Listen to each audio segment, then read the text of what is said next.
கர்த்தராகிய இயேசு கிறிஸ்துவின் இனிய நாமத்தினாலே உங்களை வாழ்த்துகிறேன். ஜெபதொனியின் ஜெப நேரத்திற்கு உங்களை அன்பாக அழைக்கிறோம். இந்த ஜெப நேரத்தின் மூலமாக உங்கள் விசுவாசம் வளரவும், உங்கள் ஆவிக்குரிய வாழ்க்கையிலே புதிய பலன் அடையவும் கர்த்தர் உதவி செய்வார் என்று நம்பி இந்த நிகழ்ச்சியை நாங்கள் நடத்தி கொண்டிருக்கிறோம். வேதத்தை பார்க்கும்போது லூக்காவின் புஸ்தகம் 13ஆம் அதிகாரம்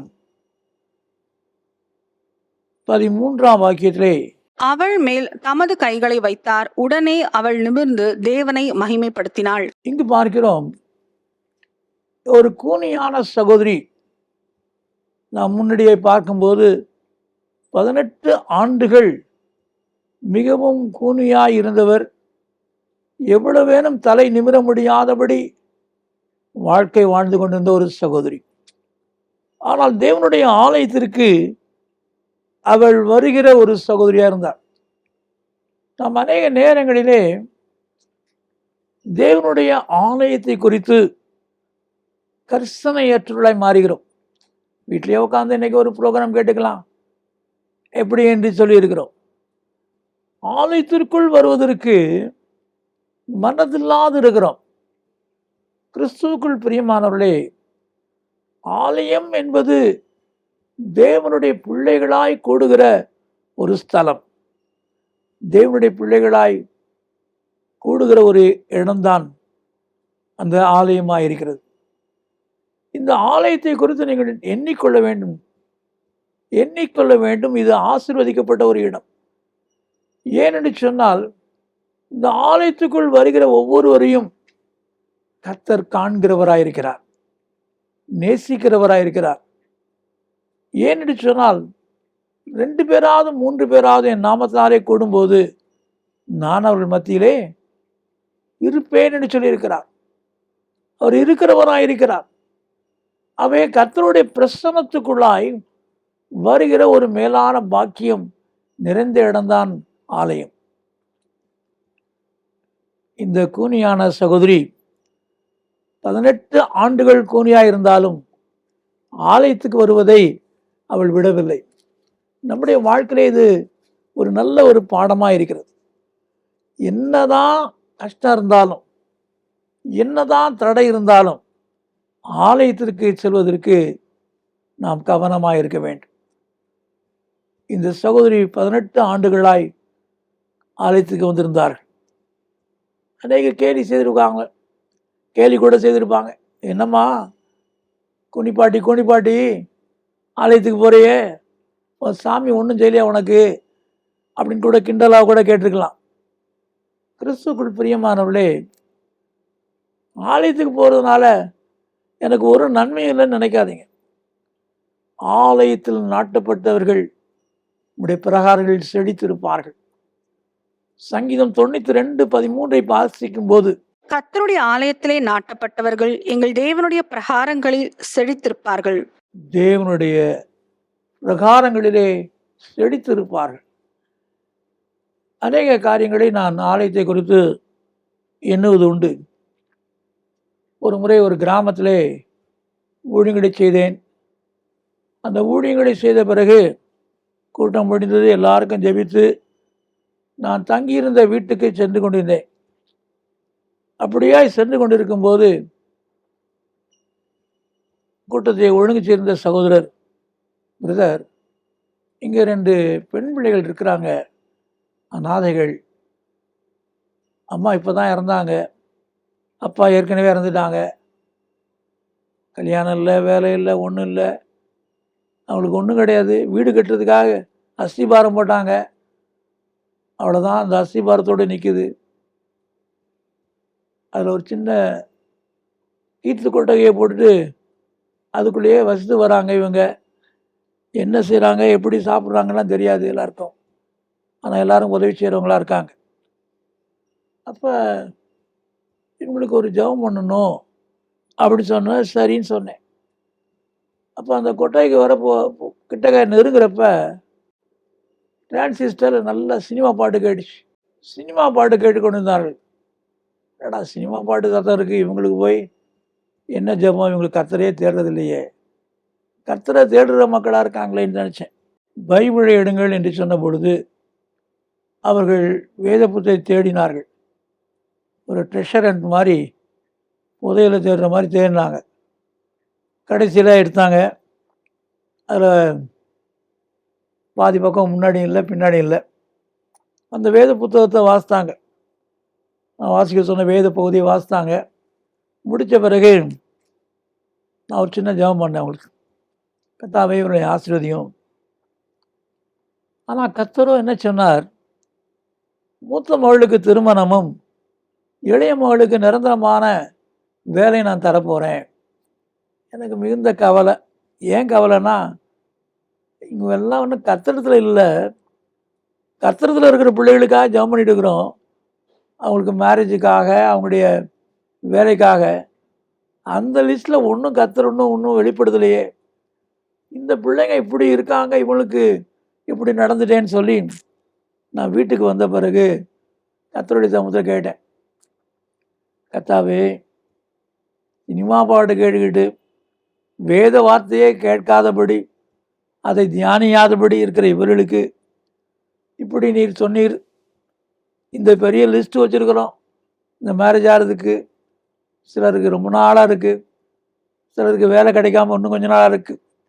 ஆனால் இவங்களுக்கு எளிதாக இந்த காரியத்தை சொன்னீரேன்னு சொன்னபோது, அப்போது ஒரு காரியத்தை கர்த்தர் காண்பித்தார். அந்த ஆலயத்தினுடைய முன்பகுதியை ஒரு வயதான தாயார், ஒரு கிராமத்தில் உடையிலே, அந்த சரியான உடை தெரியாதபடி கிராமத்து வயதானவர்கள் இருப்பார்கள், அதே போல் அந்த அம்மா அந்த முன்பகுதியை கூட்டி கொண்டே இருந்தது. இந்த கோட்டையாடை சுத்தம் பண்ணிச்சு, அப்படி பண்ணதை காமிச்சார். இந்த சகோதரி நிமித்தமா என்று சொன்னார்கள். கர்த்தர் சொன்னது ரொம்ப எனக்கு ஆச்சரியமாக இருந்துச்சு. அடுத்த நாள் அந்த கிராமத்திலிருந்து சிலர் ஜெபிக்க வீட்டுக்கு வந்திருந்தாங்க. அவங்கள்ட்ட கேட்டேன், இந்த பாப்பாங்களுடைய யாராவது ஆலயத்தில் கூட்டுவாங்களா, சுத்தம் பண்ணுவாங்களான்னு கேட்டேன். அதுவா, அந்த அம்மாவுக்கு பேரே கோயிலம்மா.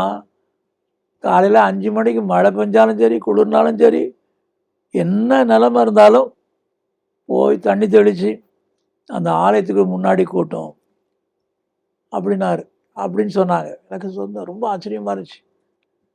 ஒரு தாயாருடைய வாழ்க்கையில, ஒரு அந்த மூதாயருடைய வாழ்க்கையில செய்த காரியத்தை நிமித்தமாய் அவருடைய சந்ததியிலே ஆசீர்வாதத்தை காண முடிஞ்சது.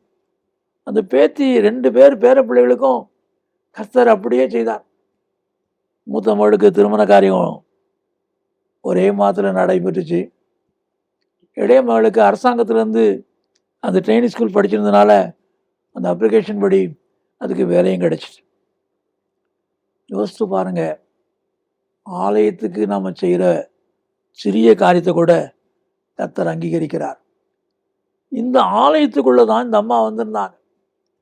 இந்த 18 ஆண்டுகளாய் பாடுகள் நிறைந்த மகள் பலவீனத்தின் ஆவியின் கட்டுகளோடு வந்திருந்த நிகழ்ச்சியை பார்க்கிறோம். கிறிஸ்துவுக்குள் பிரியமானவர்களே, இன்றைக்கு நம்முடைய வாழ்க்கையும் அப்படித்தான்.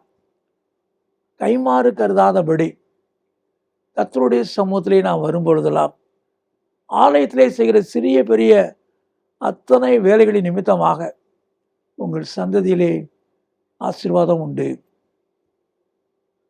நாம் ஜெபிப்போம். தொடர்ச்சியாக அடுத்த வெள்ளிக்கிழமையிலே இந்த நிகழ்ச்சியை தொடர்வோம்.